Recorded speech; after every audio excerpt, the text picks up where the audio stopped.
It's bad. Anime. Hello, everybody. My name is John. And I'm Rob. And this is Bad Anime, the show where we decide, is this anime bad? It's quickly becoming a girlfriend-girlfriend podcast, though. Yeah, this is the third episode on a show we were lukewarm about to begin with. I don't know how we got this far, but I think it's all really just due to curiosity, I would say, is the biggest factor here. Yeah, that's the biggest thing. Like we said in the season 1 full episode, it was purely because we heard of season 2 and we're like, how? Yeah, like how could they possibly... You said how, and I'm like, I saw the whole damn thing. I don't know how. Let's talk about it. So I said, go watch the other 9 episodes, and you're like, fine. I even talked about season 2 a little bit in our episode recapping season 1. Yeah, because you're getting into Shido, and then the events that happened in season 2, I'm like, because it was so funny. We said we were into season 2, and we were like thinking, like, should we do a bit in the episode or something where we both just like say like, maybe we should do season 2. No, and then just do it next week and go, fuck. And then you started talking about season 2. I'm like, okay, that high spot is not going to happen anymore. It's fine. We're going to call an audible. It's all good. Nope, we're just calling it audible. We're going into season 2. And once again, I don't know why I've had to watch so much of this show. But we are now... Curiosity. It is curious. I'm actually very curious about how they could potentially follow up such like an absolutely flat season ending in season 1 with what kind of events would they come up with in season 2 to actually grab a viewer. That's what I want. I just want to be grabbed by this, much like everyone's boobs want to be grabbed by Noya. I could be really cynical about this if I wanted to. Okay, yes, please do. Well, we know how they're grabbing viewers. There's 4 pairs of titties. Yeah, it's that simple. All varying in size, as we are aware. Again, it's such a big plot point.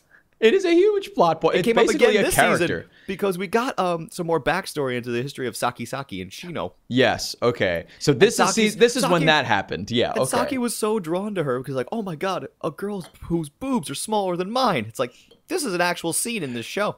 That is the beginning of your friendship. You were telling us about. Just 5 guys in a room pull out their wieners like, oh, you're also uncircumcised? We're best friends for life. Honestly, that's, we joke about this, but that's basically how our entire friend group's friendship has formed. Yeah, it's a few of them because some of them have done that trick and we're all like, oh my god, what's that? What's that? You said something very funny to me after a prolonged incident of that happening. Wait, what did I say? No, what did I say? I'm not gonna say which friend just whipped his wiener out or why he did it. But you were in the corner a little disgusted, like, you okay? He's like, all of my children are getting circumcised. That's what you said. No I did say that. Listening, no offense to anyone listening who's uncut, but like you were. It's also fresh in the mind because didn't your a family member, let's say, of yours also have a circumcision? It was my nephew's bris the other day, and the whole circumcision thing is done very differently in the Jewish faith, and so yes, yeah, that was a treat. You know what else was a treat? Girlfriend, season 2, the first 3 episodes? No.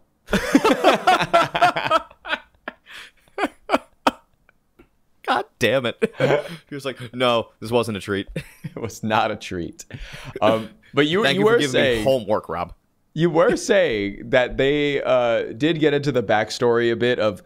yes. Is this also when they got into the backstory of Saki and Noya's relationship and Shino being like the outside viewer of it all, kind of? Yes. Okay, yes. Because what we were told in this second season is that Noya has loved Saki for a lot longer than we thought. Because we have heard in the first season that he loved her like since childhood.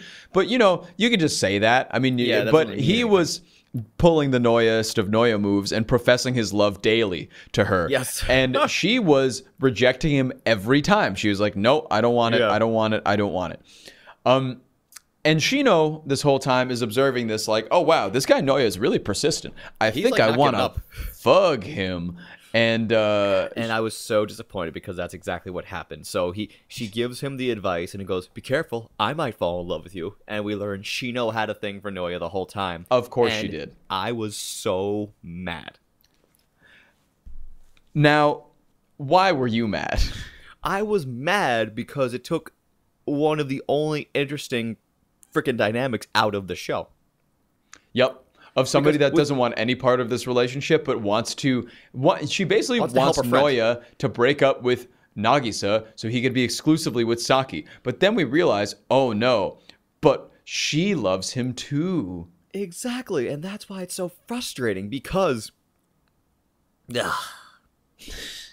with Milika, right? It was a cool dynamic. She's like, no, I'm not going to be like the third girl. I want to be the girl. And we broke down last episode that her journey to get there, which made sense. She is 2018 Roman Reigns if I've ever seen it before. I'm not just a girl. I'm the girl. I forgot about that whole period. What a great year. I mean, we're balls deep in 2023, where he's been the head of the table for fucking forever. For 3 years, this man. That table sucks. God, it's a really worn down table. I'd like to dine at a different establishment. Get me to TGI Fridays. Take me to Applebee's. Give me unlimited apps at Applebee's instead. I would much rather have that, sir. Well, now it's crazy because TGI used to have the unlimited apps, but now Applebee's has brought back their dollar margaritas. They have. Dollaritas are back, baby. It's just like sludge in a bucket. They make those in buckets. But it's $1.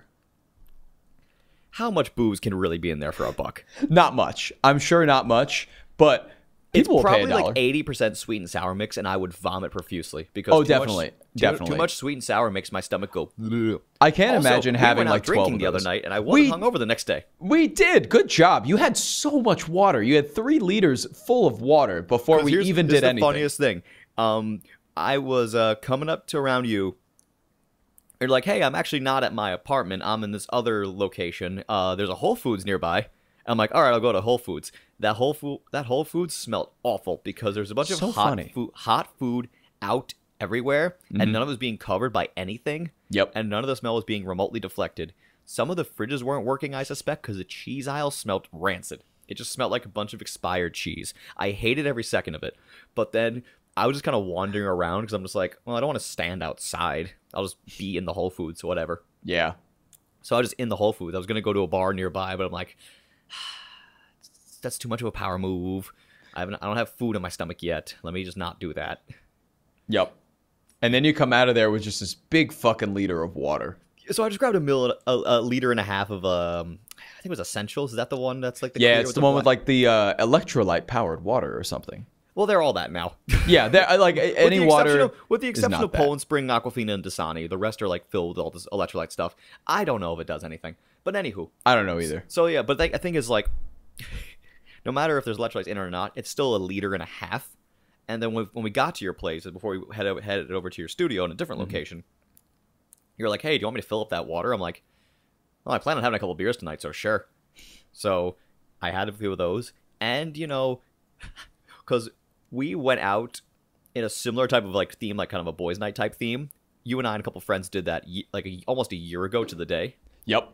And you and I were the drunkest we've been in a very long time that night. Oh my God. The next day was brutal. Smashed that night. Oh, I was horrendously hungover the next day. Like, oh my God. I can't even believe I got up and walked at all that day. It was insane. As you were telling me the story, you fell asleep. You fell asleep on your floor that night. This was a year ago. I did. It was a year ago, and I came home from that night with the boys, the 4 horsemen, as we're called. I came home with chicken tenders. Already a big sign that I'm drunk. But then what I did was my dog came up to greet me as I came home. It was like probably 3 or 4 in the morning. Maybe and later. I leaned down and I'm like petting my dog. And then I realized, oh no. And then I just lay down and then I just fall asleep immediately. And I wake up 3 hours later just on top of my chicken tenders on the floor. It's like, I can't imagine a worst case scenario right now. It was so funny because I have no recollection of leaving the bar or walking into the chicken place. But next thing I know, I have this big order of chicken in front of me. I'm like, okay, this looks like my order. I mean, I think I did a good thing. No recollection of that or getting home. Because this particular bar we were at, it's like, if you add $1 to the house beer, you get a shot. It's like, well, this is what we're doing. Yep, and the rest of the bar is is free to play arcade games. Like the entire, it's the best idea ever. They're all like indie arcade games. You can just drink or not and just play a bunch of arcade games for like hours, and it's so fun. It was a blast. But you and I, for some reason, like, okay, let's have a couple of, like, I forget what the beer was. It might have been Narragansett or something pretty. Probably. Like, there's a few hipster beers now that are low cost options. Either Miller High Life, Narragansett, Lion's Head if you're in a certain part of the city. Yes, yes. Oh, a very specific part of the city. Yes, correct. But or if you go to any Bear Burger location, weirdly enough. Weirdly enough, yeah, Bear Burger's got the Lion beer for some reason. Bear Burger sells in like 64 ounces. I know, it's huge, and it's only like what, like $12 for like the 64 ounce or something. Yeah, I get the 32 ounce comical mug, and it's $7. Jeez. Oh, I just want to get rid of that stuff. But it's just so funny because this was in the last time we did this, like I said, we were just ripping house whiskey and whatever beer it was. And then this time we're like, hey, maybe let's like not do that. Let's still have a ton of beers, but like let's not do that step. Yeah, and we did. Like, you drank a ton of water beforehand. I drank water throughout. We were all very good about it. Nobody died the next day. It was very good. No one died. But it was so funny towards the end, like everyone was crashing hard because like people were like, hey Rob, you want to finish my beer? I'm like, yeah, I do. I do want to finish that beer, and I'm gonna finish that beer. I would love to, and I will. Except for our one buddy who got this. It was a stout, but it was the color of a normal beer. Mm-hmm. And I took a big swig of it. I'm like, oh, that tastes like chocolate. And I hate it. Oh, yes, he got like the white stout. That's right. Yes. I remember that. It did taste very chocolatey, and it didn't taste how it looked. I'll put it that way. Well, yeah, that's the whole gimmick behind it. It was so funny because when you first took a sip of it, you're like, yeah, that's very flat. I'm like, that's not what we're talking about here. and you're like, oh, wait, no, now I taste the chocolate. It's one of those points out where you do it sometimes where you're not drunk. You just get really tired for like 30 seconds. Yeah, like, it's true. Well, more like 5 minutes, would you say? Yep. You know your body better than I do. Yeah, so for far. Sure. Mm-hmm. It's so far. Well, if you know my body so well, would you please come trim my salmon bushes? Oh my God! Wait, is that where the term actually comes from? Did salmon bush start as a euphemism for the hair above a lady parts? Oh, I actually didn't even put that together. I was just saying salmon bushes because we've been putting off talking about the show for about 5 minutes. Yeah, but still, that's actually just really funny. I didn't put it together either until you just said that. I'm like, wait, did they reverse engineer into an adult joke into something? This deserves a Google. This deserves a Google on incognito mode later, just in case. Oh, come on, let's be loud and proud. Remember when our friend didn't know about incognito mode for like 12 years? He was like, yeah, just the porn's wrecking my computer. It's like, what? What? Why? It's like so much extra data, and you're like, do you not know what incognito mode is? He's like, what? Oh, God. That was so funny. Oh, my God. This is the same friend who almost took an Uber to New Jersey instead of down the road to his house. That was incredible because he put the address in New Jersey instead of, oh, my God, that was amazing. But it was so funny because like it's like down, the bar he was at was like a down the road. It's like a 7 to 8 minute drive probably from where he was to his house. And he was texting us in a chat. It's like, dude, it's basically $90 for me to get home. No freaking way. We're like, Eric, yeah, at worst case is a 45-minute walk, 55 at most. Just go walk it. He's like, okay. And then he didn't realize until a couple days later, someone else looked at the screenshot, and it said, Eric, you put the address in New Jersey.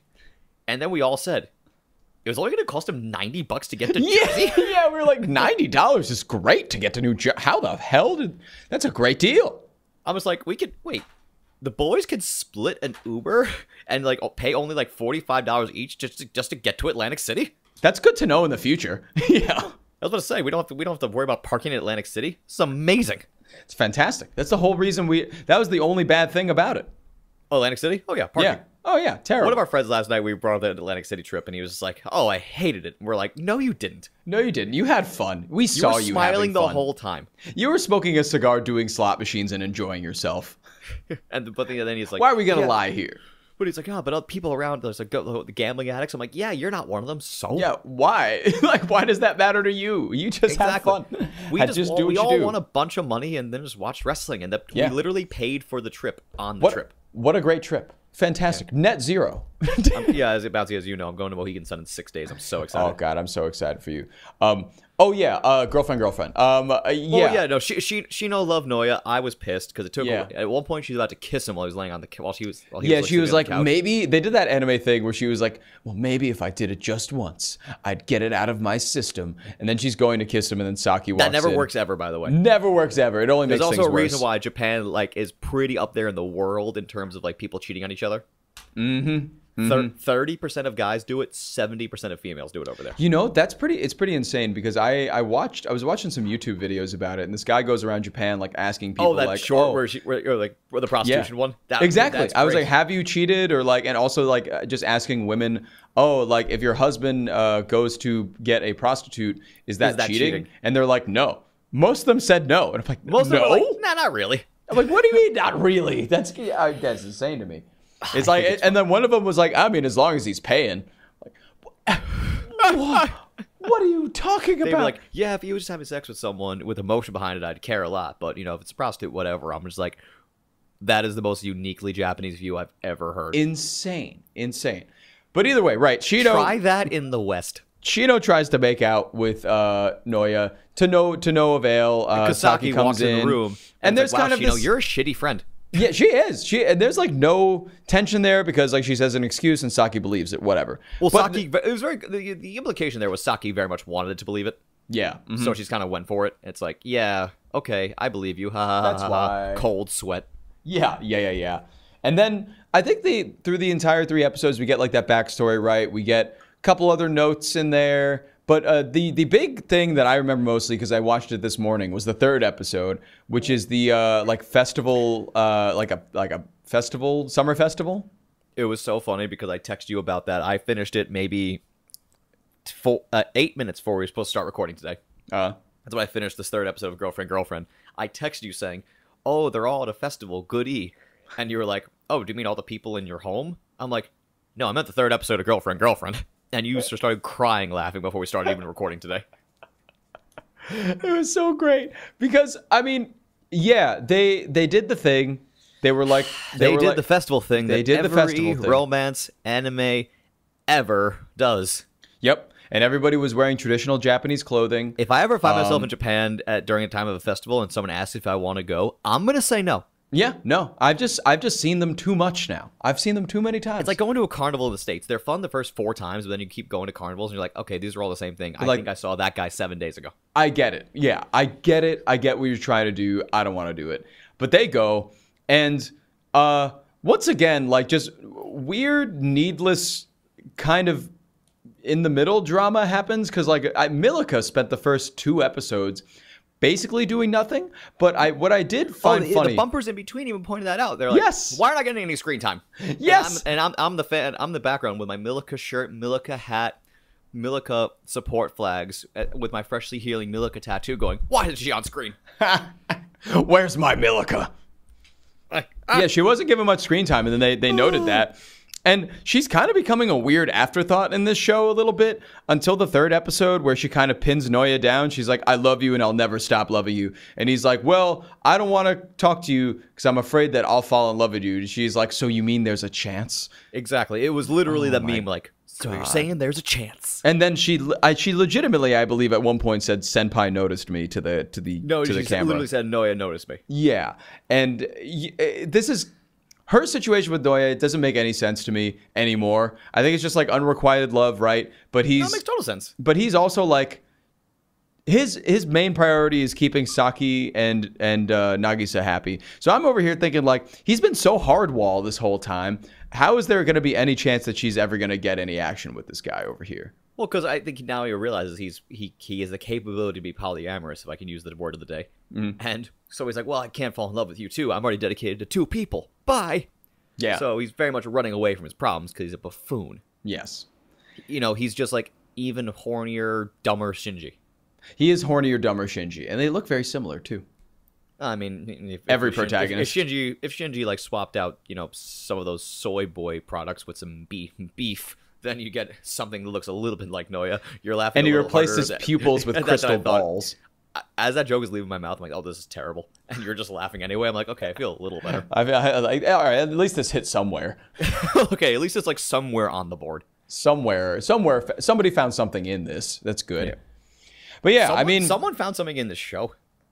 I didn't. Once again, I watched 12 episodes. Well, before we did before we even started the podcast, you said you were out, and I said I'm gonna keep going, and I chose to do it. And you did. And once again, going back to what we said last week about the whole Milica thing, like there was a compelling moment in the first season for a little bit there, and then they just said, "Oh, okay, that's over." And like, I don't know where this show is going. I don't know, like, because there's never a point where it's weird. Because this season they have kind of Shino as the antagonist, but she's not really the antagonist. No, it's still more Milica, I think. She's just kind of the one that's like, oh, you should be with Saki and Saki only, and like yelling and stuff. And Milica's like, you should be with me. And Noya's like, no, I should be with both of them. Saki and Nagisa, in particular Nagisa, and I think this was a complaint last time too, are getting kind of more and more docile as the show progresses. Like neither of them are progressing as characters really. Especially Nagisa. Saki at least has a little spunk to her, but I was about to say, well, Saki at least is getting put in situations. Nagisa is the character the show is just completely left behind. Yeah. She's like there, and I'm like, why do you love her? I mean, like, she's cute and like makes food. A good meal one time. He's like, okay, I gotta harm this right now. It's like, no, you seem like an idiot. It was so weird too. At one point, and Shino, I think, asked him during that third episode, "Why do you even like Nagisa?"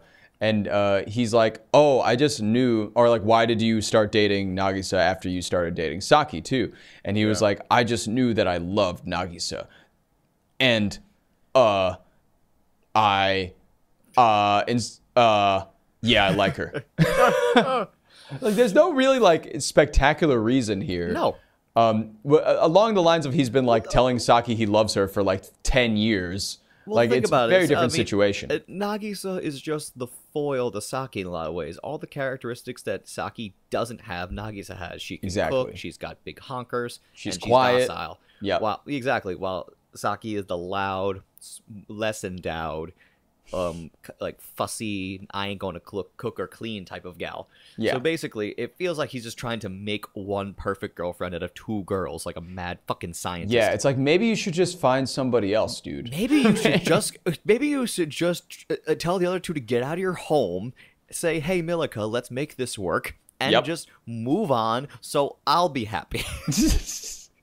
Yes, just for you to be happy. Just for me, because I am probably the last person on Earth right now who, aside from you, but you did it by force, who has actually watched these 15 episodes and said, why am I still curious?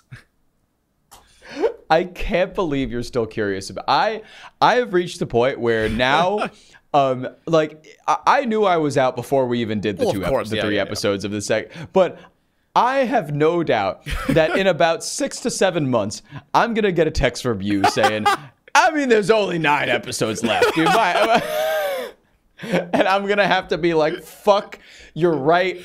Let's just do it. And we're just going to end up doing it again. Well, here's the thing. I completely agree with that sentence you just said. That's my response. Because in the back of my head, I know.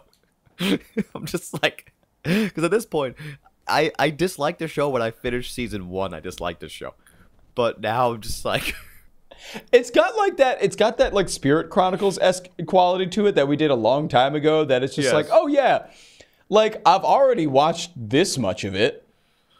I might as well stick around for another season. Well, here's the thing, because Spirit Chronicles had more genuine intrigue because they had episodes in there that were actually good. They did. You know? They did. Like the whole episode was good. Yeah. One whole episode of this show is tough because it oscillates in quality wildly during the episode. Occasionally you'll get a laugh out of me. Not really. I will say, watching this weekly is way easier than watching him in a longer binge session. Yeah. And Succession is pretty tough. Yeah. I think like a lot of comedies in general have that quality where it's like, it's hard to sit down, especially with anime. Yeah, you got to leave it time to breathe, because the anime comedy is so high energy and like, look, we're wacky, that it's so hard to watch that a lot in a single viewing. It's very easy to become desensitized. Totally. So you're just sitting there numb, being like, all right, Shino. That's exactly how I was for the first 3 episodes of this season, because I finished watching the first season, then kicked off this season, and I cannot imagine that I did anything but just give a straight face to that screen for like 60 whole minutes. But I guess we're both we already out in theory. Yes, but odds are. But are you though? Are you gonna keep going? Am I gonna watch it weekly? Most likely not. Okay. Mm-hmm. Am I going to watch 3 episodes later on and go, all right, Bouncy, I know we both hate this, but what if, for the content, we do our due diligence? You are laughing, but you're also very upset. I think this instant between us could just be named as the girlfriend gate, and we'll just keep that going just until the end of time. If they release 5 seasons of this, I am sure by some stroke of luck we will end up watching all of them at some point. Yeah, add to the list with High School DxD and Spirit Chronicles, and the show we're going to continue. And we only like one of them, and it's High School DxD. Yep. Yep. And that's it. And I mean, there's your answer. I guess we're both out until we're not. Yeah. Bye. It's bad. That's right, everybody. The fun is over today. Thanks so much for clicking on the episode, but the fun does not have to stop here. You can hit us up anywhere that you can find us on Instagram or TikTok at badanimepod, or you can even email us to get in touch with us directly at badanimepod@gmail.com if you got any opinions or just want to send some hate mail or love mail. We'll take both. We don't care. Thanks so much for listening, everybody, and have a great day. Simple Equations Podcast Network.